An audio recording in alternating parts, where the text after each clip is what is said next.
Hello investor, welcome back to my YouTube channel digital service. दोस्तों, इस वक्त Indian market, global market, पूरे world wide market में ज़बरदस्त प्रेशर देखने को मिल रहा है।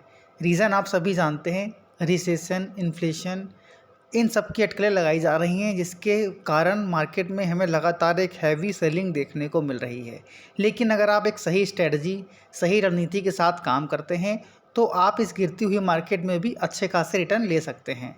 उसके लिए बस आपको थोड़े से अटैम्प्ट करने हैं, थोड़ी सी कोशिश करनी है, थोड़े से आपको समय देना है मार्केट को। तो आज हम आपको इस वीडियो में सिखाने वाले हैं कि कैसे आप एक सही रणनीति के साथ किसी भी स्टॉक में 10 से 5% का रिटर्न ईजिली ले सकते हो। तो वीडियो में अगर पहली बार आए हैं तो चैनल पर पहली बार आए हैं तो चैनल को सब्सक्राइब करना, वीडियो को लाइक करना बिल्कुल ना भूलें, साथ ही साथ बेल नोटिफिकेशन को ज़रूर ऑन कर लें। आप सभी व्यूअर्स के लिए एक बहुत बड़ी खुशखबरी लेकर आया हूं। जो भी हमारी पेड कॉल्स हैं उन्हें हम पूरे 7 डेज़ के लिए डेमो के तौर पर फ्री ऑफ कॉस्ट दे रहे हैं। लिंक डिस्क्रिप्शन बॉक्स में दे रखी है, ज्वाइन नहीं किया है ज्वाइन कर लें, बहुत मज़ा आने वाला है पूरे 7 डेज़ के लिए। तो चलिए वीडियो को स्टार्ट कर लेते हैं बिना समय गवाए। सबसे पहले मैं आपको स्क्रीनशॉट के माध्यम से दिखाना चाहता हूं। आज हमने अपने पेड मेंबर्स, अपने डेमो ग्रुप्स पर एक कॉल जनरेट की थी। हालांकि कॉल्स तो बहुत सारी थी, लेकिन सिर्फ एक स्क्रीनशॉट इसलिए दिखा रहा हूं ताकि आप लोगों को एक एग्जाम्पल के तौर पर समझा सकूं। तो देखिए, हमने एक महास्टील की कॉल जनरेट की थी 65 रुपीज़ के ऊपर। टारगेट दिया था 73 रुपीज़ का, एसएल था 62 रुपीज़। अब ये हमने जनरेट कैसे किया, इन सभी चीज़ों पर बारीकी से चर्चा करेंगे। लेकिन उसके पहले हम इस कंपनी के फंडामेंटल्स पर एक बार नज़र डाल लेते हैं। कंपनी करती क्या है और कंपनी के फाइनेंशियल कैसे हैं। कंपनी का ओवरव्यू लेने के लिए हम सबसे पहले बात करते हैं कंपनी के बारे में। कंपनी करती क्या है, देखिए, Mahamaya steel industries limited incorporate हुई थी 1988 में, और ये फ्लैगशिप कंपनी है महामाया ग्रुप की, जो रायपुर बेस्ड कंपनी है। कंपनी प्रोड्यूस करती है heavy and light steel structure product such as beams, channel इत्यादि, which are primary used for heavy construction. यानी कि हैवी कंस्ट्रक्शन के लिए इन चीज़ों का यूज़ होता है। जिस तरह के प्रोडक्ट्स ये कंपनी बनाती है, एक हैवी कंस्ट्रक्शन का निर्माण करने के लिए इन चीज़ों का प्रयोग होता है। आप सभी जानते हैं कि अगर इंडिया को ग्रोथ करना है, इंडिया की इकॉनमी को ग्रोथ करना है, तो बैंकिंग सेक्टर और इंफ्रास्ट्रक्चर एक अहम भूमिका निभाने वाले हैं आने वाले समय में। तो इस कंपनी में बात करने के पीछे एक ये भी कारण है कि अभी जो एक टेक्निकली जो साउंड कर रही है, उससे हमारी टीम काफ़ी आकर्षित भी हुई है, जिसके बारे में हम आगे वीडियो में चर्चा करने वाले हैं। तो सबसे पहले हम देखते हैं, कंपनी की मार्केट कैप है 116 करोड़ रुपीज़ की, यानी कि मैक्रो कैप कंपनी से बिलोंग रखती है। जैसे कि हमने आपसे वादा किया था कि हम आने वाले समय में हमने देखिए, शॉर्ट में बताऊं तो एक सीरीज़ की शुरुआत की है, जिसमें हम डेली आपको small cap, micro cap company के बारे में बता रहे हैं, जिसमें आप सही रणनीति के साथ अगर काम करते हैं तो एक डिसेंट रिटर्न ले सकते हैं। तो करेंट प्राइस कंपनी का चल रहा है 70 रुपीज़ 60 पैसे। हाई लो की बात करें तो यहाँ पर स्टॉक में करीब 60 रुपीज़ का हाई 60 रुपीज़ का लो देखने को मिला था। वहीं जो 52 वीक हाई था इसका 121। स्टॉक ट्रेड कर रहा है 23 के मल्टीपल पी पर। बुक वैल्यू है 78 रुपीज़ 40 पैसा। Return on capital employed 6.82, return on equity 4.04। Face value 10 rupees की है, यानी कि अभी तक कंपनी ने एक बार भी स्प्लिट नहीं किया है। मैनेजमेंट टीम की बात करें तो राजेश अग्रवाल जी मैनेजिंग डायरेक्टर हैं, रेखा अग्रवाल प्रमोटर एग्जीक्यूटिव डायरेक्टर हैं। शेयर होल्डिंग पैटर्न में एक बहुत खास चीज़ नज़र आई है हमको, जो यहाँ पर हाईलाइट करना चाहता हूँ।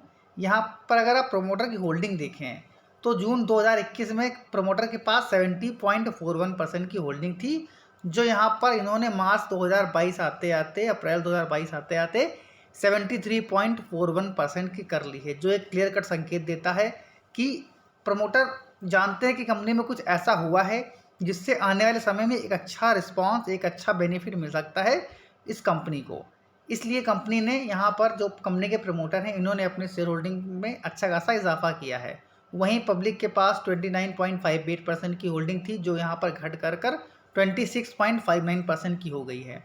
ये शेयर किसने उठाए हैं, क्लियर कट दिख रहा है कि यहाँ पर सारे शेयर जो है प्रमोटर ने खुद ही लिए हैं। तो एक बहुत ही पॉजिटिव पॉइंट है, इसको आप नोट कर लीजिएगा इस कंपनी के लिए। और कैश फ्लो देखें तो कैश फ्रॉम ऑपरेटिंग एक्टिविटी जो थी 18 करोड़ की थी 19 में, जो कि यहाँ बढ़ कर मार्च 2022 में 42 करोड़ की हो गई है। और कैश फ्रॉम इन्वेस्टिंग एक्टिविटी -7 की थी, जो यहाँ पर बढ़ के -5 करोड़ की बची है। तो माफ़ करिएगा, यहाँ घटी थी, मतलब यहाँ ज़्यादा थी, यहाँ इन्होंने थोड़ा सा कम किया है। कैश फ्रॉम फाइनेंसिंग एक्टिविटी से अगर देखें तो -24 का है। नेट कैश फ्लो यहाँ पर पॉजिटिव है 13 करोड़ रुपीज़ का। बैलेंस शीट में नज़र डालें अगर हम, तो शेयर कैपिटल 16 का है। रिजर्व कंपनी लगातार बढ़ा रही है अपने 54 करोड़ का रिजर्व 2018 में देखने को मिल रहा था, जो कि अभी बढ़ कर 112 करोड़ का हो गया है। बोरोइंग कंपनी लगातार कम कर रही है। एक माइक्रो कैप कंपनी होने के बावजूद इनके पास 112 करोड़ का रिजर्व है, और यहाँ पर 71 करोड़ की बोरोइंग थी, उसको घटा कर यहाँ 44 करोड़ की ही बची है। यानी कि रिजर्व के मुकाबले डेप्ट काफ़ी कम है, यानी एक निग्लेजिबल डेट कंपनी के पास है। अगर टोटल एसेट्स देखें तो 205 टोटल एसेट्स कंपनी के पास हैं। प्रॉफिट एंड लॉस स्टेटमेंट में अगर कंपनी की सेल्स देखते हैं हम, तो यहाँ पर कंपनी की सेल्स मार्च 2018 से बढ़कर 297 की हुआ करती थी, जो कि यहाँ बढ़कर 495 करोड़ की हो गई है।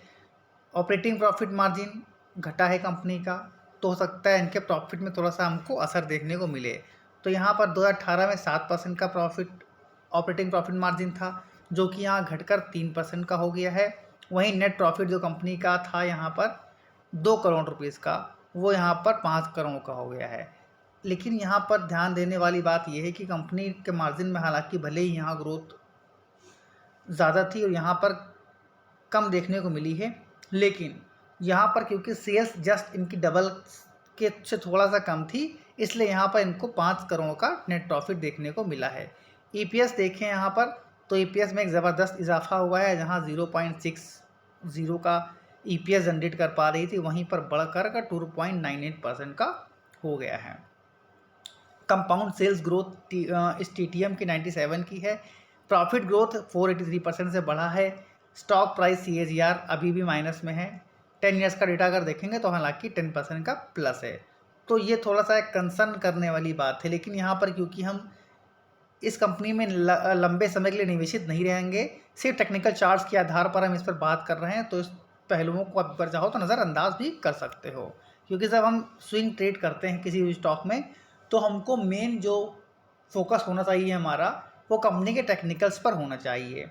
अब अगर हम इनके प्रोडक्ट्स की बात करें तो I beam, railway sleepers, channel, rounds, angle, high beam, flat, squares, billet, bloom आदि ये चीज़ें बनाती हैं। कोर इन्फॉर्मेशन अगर देखें तो company has a structural steel unit and steel melting shop with installed capacity of 2,05,500 tons per annum TPA and 2 lakhs TPA respectively in Raipur, Chhattisgarh. It has set up on oxygen gas plant with installed capacity of 9 lakh cubic meters for captive consumption and sells the excess output to outside parties, creating an additional source of income. तो अगर आप हमारा जो इसके ऊपर overall view देखें तो Mahamaya company is engaged in iron and steel sector and macro cap, good fundamental and technical but risky company because market is very small. Another good factor, good sales growth, demand increases. तो यहाँ पर ये total हमारा overview हो, क्योंकि यहाँ पर हम सिर्फ स्विंग ट्रेडिंग के पर्पज से इस स्टॉक में निवेशित हैं, तो हमें ज़्यादा इन चीज़ों पर ध्यान नहीं देना है। लेकिन अगर आप लॉन्ग टर्म निवेश करना चाहते हैं तो इस पॉइंट को आप गांठ बांध लीजिएगा। इस पॉइंट को भली बात समझने के बाद ही आप इस कंपनी में लंबे समय के लिए निवेश करिएगा। अभी यहाँ पर एक न्यूज़ क्या आ रही है, Mahamaya steel industries limited report 44.66% MOM increase in sales, जिसकी वजह से स्टॉक में हमको लगातार पिछले ये कहना गलत होगा, आज के दिन 20% का सर्किट लगता हुआ देखने को मिला था। तो ये तो होगी फंडामेंटल्स की बात। अब हम टेक्निकल्स के माध्यम से जानते हैं कि इस कंपनी में अगर आप निवेश करते हैं शॉर्ट टर्म के लिए तो क्या टारगेट देखने को मिल सकते हैं। इसके साथ ही साथ कल की ट्रेडिंग सेशन में वो कौन से 3 स्टॉक हैं जिसमें अगर आप नज़र रखते हैं कल के लिए, और उसमें क्या टारगेट देखने को मिल सकते हैं, इन बातों पर भी चर्चा करने वाले हैं।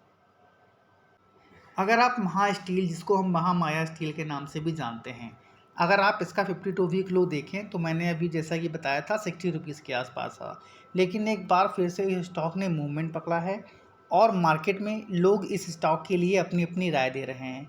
लेकिन मैं आप लोगों से कहना चाहता हूं कि अगर आप किसी भी स्टॉक में निवेश करने की प्लानिंग कर रहे हैं तो कम से कम एक बार उस स्टॉक के बिजनेस मॉडल पर और फंडामेंटल पर नज़र डालें। अगर आप लॉन्ग टर्म व्यू रख रहे हैं, अगर आपका view short term swing trade के लिए है तो एटलीस्ट एक बार टेक्निकल्स पर नज़र ज़रूर डाल लें। तो हम टेक्निकल के माध्यम से समझने की कोशिश करते हैं कि इस स्टॉक में हमको आने वाले समय में क्या टारगेट देखने को मिल सकते हैं और हमने कैसे इस स्टॉक को आज ग्रैब किया। तो यहाँ पर आप देख सकते हैं कि यहाँ पर मैंने ट्रेंड लाइन ड्रॉ कर रखी है। तो यहाँ पर आप अगर देखिए तो यहाँ पर स्टॉक में एक हैवी वॉल्यूम के साथ एक अच्छी खासी बाइंग देखने को मिली, लेकिन यहाँ पर जो एक लेवल था यहाँ पर आप देख सकते हैं 63 रुपीज़ का लेवल था, जहाँ पर स्टॉक आने के बाद कई बार जो है नीचे आया है यहाँ से, यानी कि वो लेवल था जहाँ से इसमें सप्लाई स्टार्ट हो जाती थी। लेकिन जैसे ही आज इसने यहाँ पर 64 रुपीज़ के लेवल को तोड़ा है, तुरंत हमने कॉल जनरेट की, बाइंग की और 65 रुपीज़ पर अपने मेंबर्स को कॉल दिया। टारगेट 73 का था जो आज अचीव होता हुआ देखने को मिला। लेकिन अभी क्या टारगेट और देखने को मिल सकते हैं, उसके लिए हम चलते हैं इसके टेक्निकल चार्ट्स के 1 आवर्स कैंडल्स पर। तो यहाँ पर आप देखिए अभी एक जो मेजर रेजिस्टेंस स्टॉक का आ रहा है, जहाँ पर देखिए स्टॉक ने एक बार 2 बार आकर के नीचे आया है। आज दूसरी बार भी यहाँ पर उसी लेवल के आसपास स्टॉक घूम रहा है। तो जैसे ही यहाँ पर अभी आपको वेट एंड वॉच की रणनीति अपनानी है। तो जब तक स्टॉक 75 से 76 रुपीज़ के लेवल पर ब्रेक नहीं होता है, तब तक आपको किसी भी तरह की पोजीशन बनाने से बचना है। एक बार जैसे ही स्टॉक 75 से 76 रुपीज़ के लेवल को तोड़ता है, तो जो फर्स्ट टारगेट आपको देखने को मिल सकते हैं इस स्टॉक के अंदर, वो 80 रुपीज़ प्लस के रहने वाले हैं। तो आज हालांकि जो पहला टारगेट था हमारा अचीव्ड हो गया है, तो आप इसे सेकंड टारगेट के रूप में कंसीडर कर सकते हो। जो हमारे मेंबर्स हैं, जो हमारे पेड मेंबर्स हैं, उनको ये बात भली बात ही पता है कि आज हमने उसको 65 रुपीज़ पर दिलवाया था और स्क्रीनशॉट के माध्यम से भी आप लोगों को समझाने की कोशिश करी है। अब हम बात करते हैं उन स्टॉक्स की जिन पर कल आपको नज़र बनाकर रखनी है। तो पहला स्टॉक होने वाला है वेल्सपन कॉर्प, बॉम्बे डाइंग, स्पाइसजेट। ये 3 स्टॉक हैं जिसमें आपको टेक्निकल्स के माध्यम से जल्दी जल्दी समझा देता हूँ कि किस प्राइस पर आपको इस स्टॉक को बाय करना है। सबसे पहले यहाँ पर हम आते हैं बॉम्बे डाइंग के ऊपर। तो बॉम्बे डाइंग में आज हमको 15 मिनट में एक ब्रेकआउट देखने को मिला है, 15 मिनट कैंडल में एक ब्रेकआउट देखने को मिला है। तो जैसे ही स्टॉक यहाँ पर 101 के लेवल को तोड़ता है, आपको एक बाइंग पोजीशन क्रिएट करनी है, लेकिन 101 रुपीज़ 20 पैसे के आसपास ही जब स्टॉक ट्रेड करे तभी आपको किसी तरह की पोजीशन बनानी है। तो जो टारगेट आपको देखने को मिल सकते हैं यहाँ पर 104 रुपीज़ के मिल सकते हैं। डिस्क्लेमर देना चाहता हूँ, सिविल स्टार नहीं हो तो कृपया करके निवेश करने से पहले खुद की रिसर्च या अपने फाइनेंशियल एडवाइजर की सलाह जरूर ले लें। जल्दी जल्दी सेकंड स्टॉक पे चलते हैं। यहाँ पर हम सेकंड स्टॉक जो यहाँ पर है वेल्सपन कॉर्प। तो यहाँ पर आप देख सकते हैं वेल्सपन कॉर्प में जैसे ही यहाँ पर देखिएगा 210 के ऊपर अगर ये स्टॉक ट्रेड करता है, 210 से 211 के आसपास जब स्टॉक आता है, तो आपको यहाँ पर पोजीशन बनानी है। जो टारगेट आपको देखने को मिलेंगे इस स्टॉक के अंदर वो 215 रुपीज़ के मिलने वाले हैं। तीसरा जो स्टॉक है यहाँ पर स्पाइसजेट। स्पाइसजेट में क्या करना है, स्पाइसजेट ने आज क्लोजिंग दी है 42 रुपीज़ 30 पैसे के ऊपर। तो जैसे ही यह स्टॉक 42 यानी 43 रुपीज़ के प्राइस रेंज पर आता है और इस लेवल को तोड़ता है, तो आपको यहाँ पर एक बाइंग सिग्नल जनरेट होता है। जो टारगेट आपको देखने को मिल सकता है इस स्टॉक के अंदर वो यहाँ रहने वाला है 44 रुपीज़ 50 पैसे का। तो ये वो 3 स्टॉक हैं जिन पर मंडे के दिन आप अपने वॉच लिस्ट में ऐड करिए, आज ही ऐड कर लीजिए और मंडे के दिन आपको इन 3 स्टॉक पर खास नज़र बनाकर रखनी है। और भी स्टॉक जनरेट करने के लिए चैनल को सब्सक्राइब नहीं किया है, सब्सक्राइब कर लें। डेमो लिंक डिस्क्रिप्शन में दे रखी है। मेंबर्स बनना चाहते हैं, हमारी प्रीमियम सर्विस चाहते हैं, तो डेमो के तौर पर 7 डेज़ की हमारी सर्विस ले सकते हैं। सर्विस अच्छी लगती है तो एक नॉमिनल फीस दे करके आप सर्विस को कंटिन्यू कर सकते हैं। आशा करता हूँ आप लोगों को वीडियो पसंद आया होगा। वीडियो पसंद आया तो चैनल को सब्सक्राइब करना, वीडियो को लाइक करना बिल्कुल ना भूलें। साथ ही साथ अपने दोस्तों के साथ, अपने फैमिली मेम्बर्स के साथ जरूर शेयर करें ताकि उन्हें भी इस तरह की इन्फॉर्मेटिव इन्फॉर्मेशन मिल सके। तो उम्मीद करता हूँ मिलते हैं अपने नेक्स्ट वीडियो में, तब तक के लिए जय हिंद, जय भारत।